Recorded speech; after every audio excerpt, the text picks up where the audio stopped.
Miracle বলতে পারেন। ওই আপনাদের বাড়ির লোকের পুজো বা ওই পুজোর ফুল ছোঁয়ানো বা আমাদের চিকিৎসা, যাই বলুন কিছু একটা ঘটেছে, তাই তাই পেশেন্ট রেসপন্স করেছে।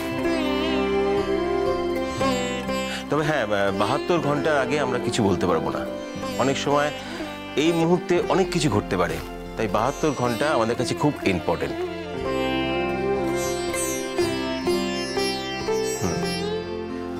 আর ওই ওনার সেন্স আসার পর না উনি ওই ওনার স্ত্রীর নাম করছিলেন, তাই ওনার স্ত্রীকে আমরা ভেতরে অ্যালাউ করেছি।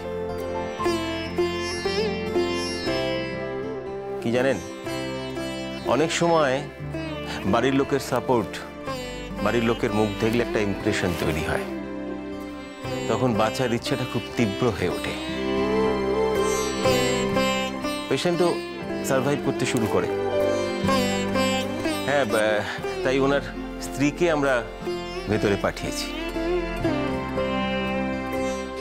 আমি একটু সিচুয়েশনটা বুঝে নিই, তারপর আপনারা বাড়ির লোকেরা এক এক করে যাবেন, গিয়ে দেখে আসবেন।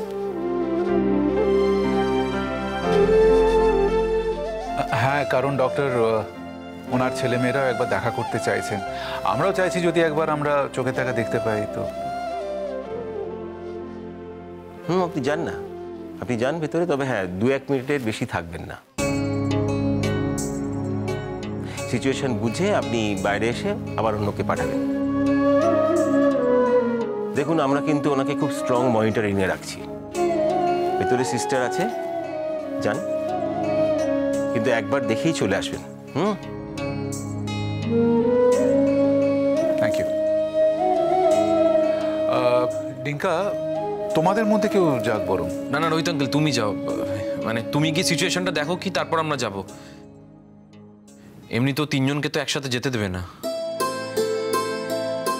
হ্যাঁ রোহিত আঙ্কেল, আমার মনে হয় তুমি একবার যাও, তুমি গিয়ে একটু সিচুয়েশনটা অ্যাসেস করতে পারবে। সে কি, তোমরা দুজন ডাক্তার থাকতে আমি ভেতরে গিয়ে কি অ্যাসেস করব? আমার মনে হয় অঙ্কিতা তুমি একবার যাও, তুমি গিয়ে দেখে এসো। আমি তো পরে যাবই অনিন্দকে দেখতে, আগে তুমি যাও। রোহিত আঙ্কেল, আমার মনে হয় তোমার যাওয়াটা বেটার। মানে আমরা তো যেতেই পারি, কিন্তু তোমাকে দেখলে পাপা একটা ভরসা পাবে। So I think you should go first. যাবো বলছো? হ্যাঁ রইল, আমার সাজেশন তাই। আপনি কি দেখা করে আসুন, দরকার পড়লে এক এক করে আমরাও যাব। এই তো আবার বাবা ফোন করছে, তখন কি বাবা অনেকবার ফোন করেছেন। আমি একটু ওদের সাথে কথা বলে নিই। আমি আছি। শ্রীময়ী, ক্ষমা করো আমায়। তুমি ক্ষমা না করলে আমি যে যেতে পারবো না। আমার যে সময় হয়ে এসেছে, আমি বুঝতে পারছি। আমার ডাক এসেছে গো। কোথায় যাবে তুমি? আর বোধহয় আমার সংসারে থাকা হবে না। আমার মুক্তি ওই আকাশে, আমার মুক্তি আলোয় ওই আকাশ, আমার মুক্তি। এই গানটা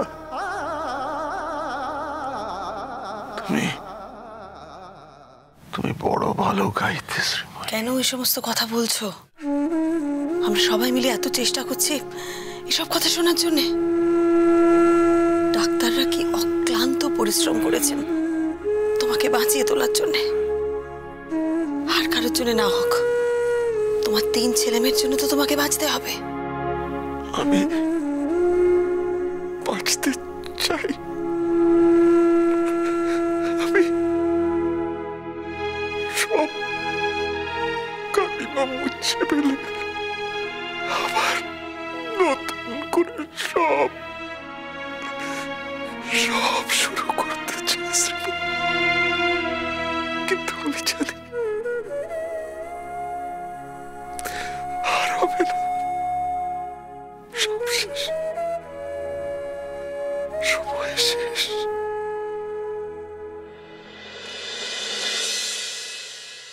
অনিন্দ,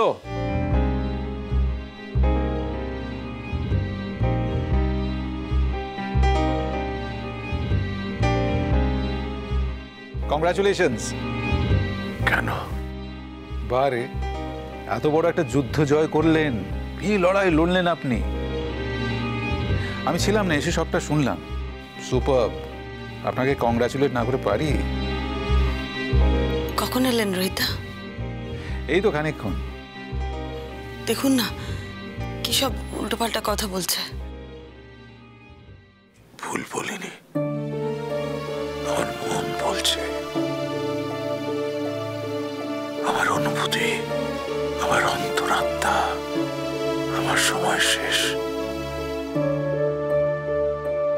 সময় শেষ। এইটা কিন্তু শুনে মনে হচ্ছে সত্যিই আপনি ভুল কথা বলছেন। আরে মশাই, আপনার সেকেন্ড ইনিংস সবে শুরু হলো, এখন দাপটে বহুদিন বাজবেন আপনি। কিসব বলছেন? হাসছেন? আমার কথা শুনে আপনার হাসি পাচ্ছে? বিশ্বাস হচ্ছে না? বেঁচে থাকার জন্য একটা অবলম্বন লাগে রোহিত বাবু। আমার তো কোনো অবলম্বন নেই, আমার সে কেউ নেই, কিচ্ছু নেই। কে বলেছে? কে বলেছে আপনার অবলম্বন নেই? আপনার মা আছে, বাবা আছে, তিনজন তরতাজা ছেলে মেয়ে আছে, আত্মীয় স্বজন আছে, বন্ধু বান্ধব আছে, শুভাকাঙ্ক্ষী আছে। আরে আপনার জায়গায় থাকলে আমি নিজেকে ভাগ্যবান মনে করতাম মশাই। আমি বুঝতে পারছি রোহিত,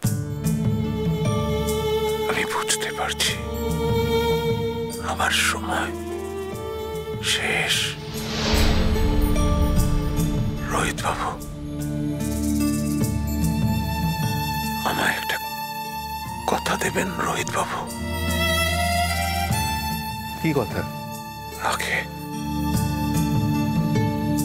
আমায় কথা দিন, আমার কথা রাখবেন আপনি? বলছিলাম যে এইসব কথা দেওয়া দেবে এইসব পরে হবে, এখন কিন্তু এত কথা বলা বারণ। এই কথাটা যে এখনই বলতে হবে শ্রীময়ী। বেশ, আপনি বলুন, আমি আগে শুনি, তারপর সম্ভব হলে নিশ্চয়ই কথা রাখবো। রোহিত বাবু, আমি শ্রীময়ীকে কখনো সুখী করতে পারিনি রোহিত বাবু। সারা জীবন কষ্ট দিয়েছি। আমি চাই শ্রীময়ী এবার সুখী হোক। আমি জানি আপনি পারবেন রোহিত বাবু, আপনি পারবেন শ্রীময়ীকে সুখী করতে।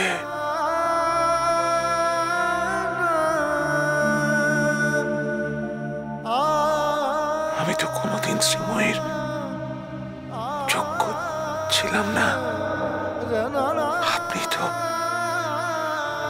সেই যোগ্য মানুষ। শ্রীময়ীকে